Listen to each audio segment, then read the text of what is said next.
Good morning, everybody. I'm Lauren Tallarico here for a look at your morning update. So I'm in for Brandy. She's normally the one doing this. This is my first one.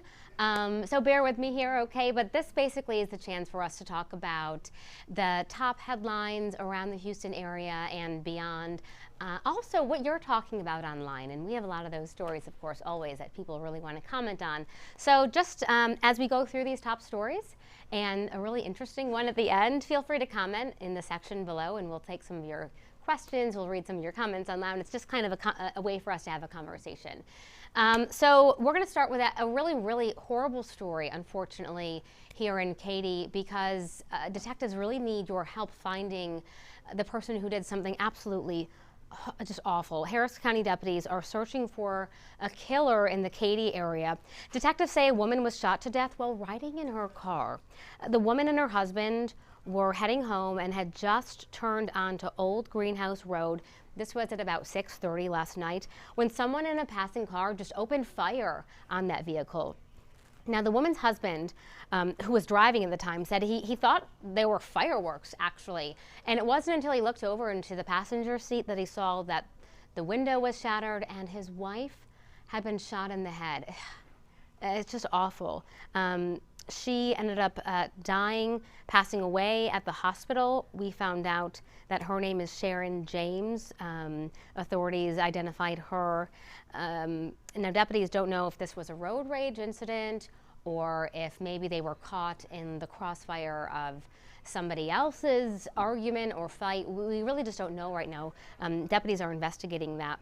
Now, a lot of questions have come up about who this person is, who the gunman is. We have really limited information and it's pretty vague, okay? So bear with us. Deputies say they're looking for a white Audi SUV. It was seen in the area going the other direction from the victim's vehicle. The driver, this is what we know, again, it's vague, okay? A black male, early 20s with curls. Witnesses said at least 2 other people were in that Audi. Again, so it's a white Audi SUV is what they're looking for. They are also looking for the 2 suspects in that vehicle, of course, with the gunman. Anybody who knows anything needs to contact Crime Stoppers.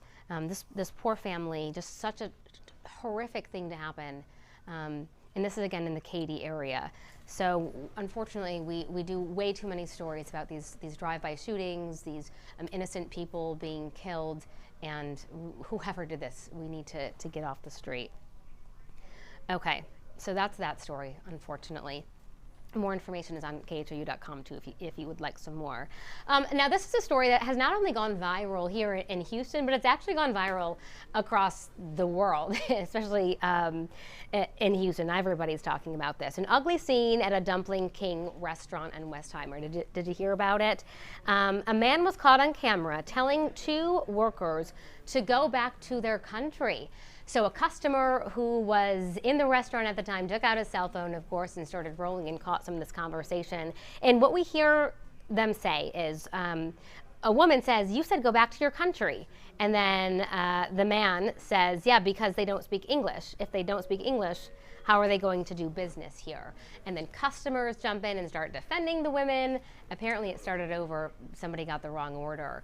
But this guy, we've hidden him because he hasn't been charged with anything, and we haven't been able to get in touch with him for comment. But this is a story that has really taken off all over the place. And a lot of people are comparing it to, the President Trump's tweet in comments this past week regarding the squad, the 4 congresswomen who were actually on CBS this morning with Gayle King today responding. Obviously, a lot going on Capitol Hill this week in that, and a lot of people are kind of comparing what happened to this restaurant to that. So we want to hear your thoughts on that as well.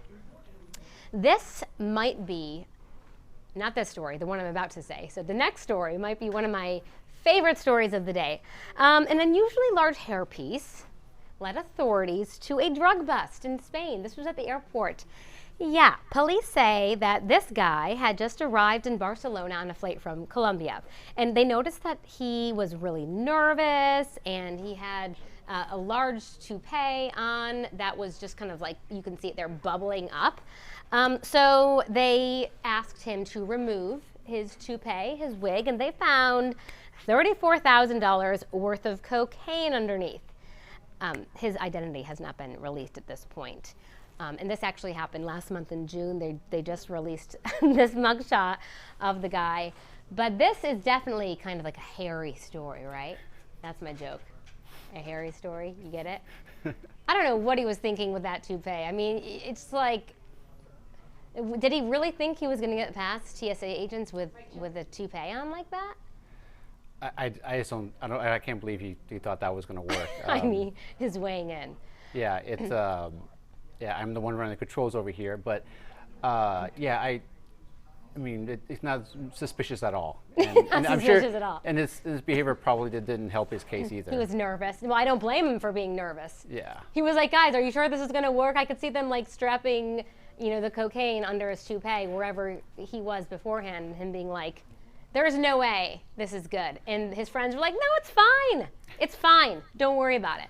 Ditch those friends, right? Absolutely. Okay, so what's everybody talking about, Jaime? Let's take a look real quick. Hold on a second. First off, we'll say good morning to some of our viewers. Good morning to Lisa, to Debbie, to Renee, to Michelle, to Taylor. Thank you for watching this morning. Hey, good morning. Yes, thank you so much for watching. Let's look at some of your comments. I'm guessing this is in response to the fatal shooting, but Regina says this is so sad. Oh, I know. A lot of response, you know. Nancy says prayers for the family. Scary. I mean, it's really hard to feel safe anywhere you go. Here, you know, you're an innocent person just driving, you know, with your family, and you get shot and killed. It's just awful. And we just can't cover so many of these stories in Houston. I don't. People need to just relax, okay? It's not worth it. Taylor suggested, she says, everyone needs to get dash cameras. I don't know if that would have helped, you know, in this situation.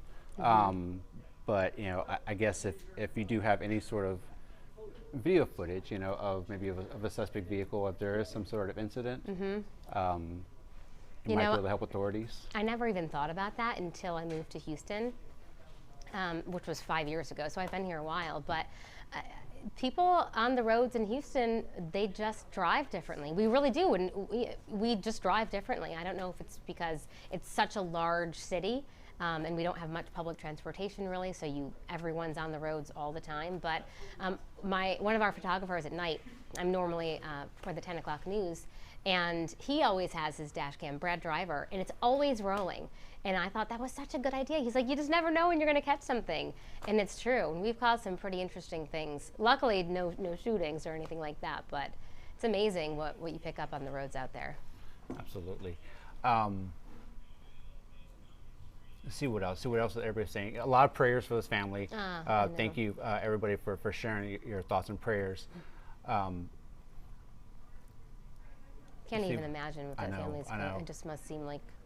And then, you know, Kat's like, you know, what's going on in Houston? Why are we seeing so many crimes like this, of this nature? And it's just a question that keeps coming back up every time an incident like this happens. And they all are kind of different in their own way. I mean, a lot of them are cases of road rage shootings, but they're also very different, you know, as far as what leads up to them. It doesn't even appear like this, you know, couple was even sort of involved in any sort of incident. It's just driving, you know, minding their own business.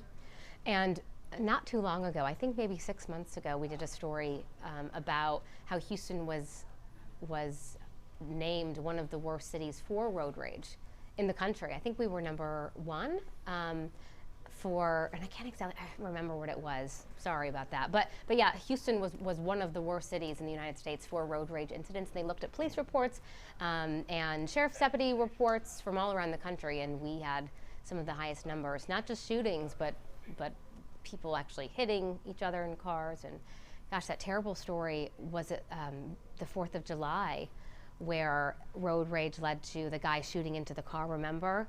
And there was a family of 4 inside with those 2 toddlers, and just the bullet hit fireworks and the whole thing exploded. I mean, just horrendous. But that was just 2 weeks ago. It just happens way too much. I don't know what's going on. People need to relax.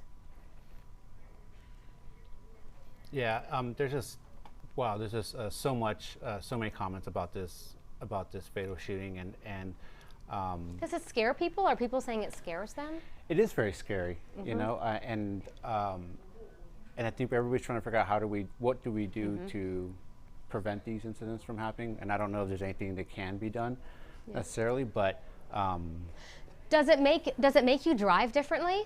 Do you? I can say I drive differently now. So I don't tailgate. Not that I did a lot before, but there were times where I was in a hurry and I'm kind of trying to get around people, or I can say I have changed the way that I drive. Especially I have a little girl, and when she's in that car with me, oh my gosh, I drive like I'm 90 years old, because and if if somebody cuts me off, I'm like, oh, that's okay, that's no big deal, because people go crazy. Right. Yeah. I keep telling myself to get a dash cam, and I keep putting it off, but I think, now even more so, any little bit that can help, if and it maybe not something necessarily be an incident that you're involved in, but if you do witness something, anything that could be done to help, police. Like call police. Yeah. Have you ever called police on somebody that you've noticed driving crazy, or it seems like they're road raging with somebody? I have a few times. I don't know if it ever goes anywhere, because I'm sure it's hard for police to find them when you're, hey, I'm on 59 and someone's driving crazy. They're probably like, yeah, Right. I know. What do you do? But Yeah. it is scary. This poor family. Anybody saying anything about the toupee story? No, surprisingly not. But it is such a strange story. You kind of snicker about it. I mean, obviously we're glad somebody, this smuggler was stopped. We don't know what the whole circumstances are surrounding it, but it just makes for such a strange mugshot and headline. I have a feeling it was his first and last time Yes. doing it, because anybody that's going to try to smuggle cocaine under that, That's just not going to work. maybe not much experience with that. Yeah. So, well, hey, thank you so much for weighing in this morning, and thanks for bearing with me too. This is my first morning update. I'm in for Brandy this morning, and we're going to have our next live update like this at 2:15. I believe Russ Lewis is going to be doing it, and he'll be Yes. Russ, and he'll be updating you on more developments. Hopefully with this road rage, well, we don't know if it's a road rage shooting, the shooting in the Katy area. Hopefully we'll have more information for you so we can really help find whoever did this. And of course, other top stories throughout the day. So thank you so much. Oh, before I go, you probably don't need me to tell you this, but it's going to be hot today. If you're wondering what the weather is going to be like hot, hot, hot. Cheetah actually says 107 it's going to feel like, and then this weekend it's going to feel like 110. So some heat advisories might be coming to this area soon. Not yet, but maybe soon. So just make sure you've got those kids hydrated, yourself hydrated, maybe do as much as you can indoors, or at least near the water, so that you don't get sick or heat stroke or anything like that. Okay, so nice to be with you this morning. We will see you back here at 2:15 with Russ Lewis. Have a great Wednesday. Stay cool out there.